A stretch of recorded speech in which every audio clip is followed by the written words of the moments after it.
5,000 tons of undelivered food are found waiting in warehouses while desperate citizens continue to go hungry.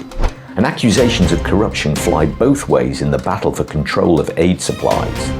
Welcome to A Bloke in Buenos Aires with news and views in English from the capital of Argentina. Don't forget to like, subscribe and leave a comment. The Minister for Human Capital, Sandra Pettovello, has been in trouble this week as she's been implicated in an embezzlement scandal concerning food supplies for soup kitchens. 5,000 tons of food and supplies were found in a warehouse, slowly creeping towards expiration dates, while the soup kitchens have been without any government assistance since December last year. The leaders of social movements, which run the soup kitchens, demanded that the 5,000 tons be handed over immediately, but the government initially refused, saying that these food stocks were emergency reserves to be used only in case of national disasters and weren't in danger of going bad at all. However, after a short court battle, it was announced that the army will distribute the food supplies nearing expiration directly to wherever they're needed most, and not via the social movements.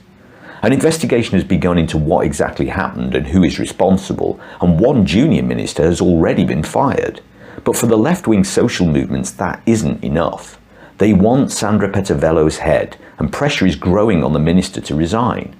Pettovello will be the first high-profile member of the cabinet to lose her job, but she still has the full backing of President Milei and the rest of the cabinet, for now. The street demonstrations which punctuated the first few months of the Milei government seem to have died down recently. Summer has gone, so maybe it's too cold for marching in the streets. Anyway, the battleground between the government and the left-wing Kirchnerist social movements has now moved indoors to the courtrooms. The fight over the 5,000 tons of food aid was something of a draw, with the social movements forcing the release of the food, but the government retaining control of the distribution. Now the Ministry for Human Capital is under fire with accusations of corruption and embezzlement over contracts connected to the food and handed out by a junior minister, Pablo de la Torre, who has since been fired. There are now rumours trying to connect the minister, Sandra Pettovello, to the corruption scandal. As head of human capital, she is the leading figure in Milei's anti-corruption drive, and bringing her down in this way would be a huge victory for the Kirchnerist left. On the other side, a prominent Picatero leader and head of Polo Obrero social movement, Eduardo Belliboni, has had his assets frozen while under investigation for welfare fraud and embezzlement. Belliboni obviously protests his innocence and says that this is all a distraction to take away attention from the failing economy. He's expected to appear in court later this month, along with dozens of other leaders from soup kitchens and social movements. Immediately after taking office back in December, the new Ministry of Human Capital under Sandra Pettovello froze the distribution of food aid to soup kitchens. It was claimed that the distribution process was riddled with corruption, and so no more food aid would be given out until a proper audit of the system had been done.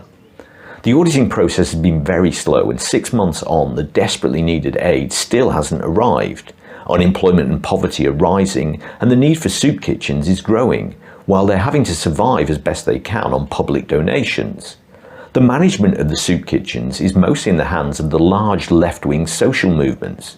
These movements have been labelled by the president as poverty managers, and the government wants them taken out of the loop of aid distribution. It is said that the leaders of the social movements profit financially from their positions as middlemen and manipulate the poor and needy for political ends, such as forcing them to swell the ranks of demonstrations in return for food. Last month there were police raids on many of these soup kitchens, and around half of them were found to be so-called ghost kitchens, which don't really exist. Either they'd closed down but were still registered to receive aid, or had simply never existed in the first place. Meanwhile, President Milei continues to deny that people are in desperate poverty, saying heartlessly, if people did not make ends meet, they would be dying in the street, and that is not happening. Thanks for watching. If you like this latest video, please give it a like, and if you're not already subscribed but want to see more content like this, just click on the button.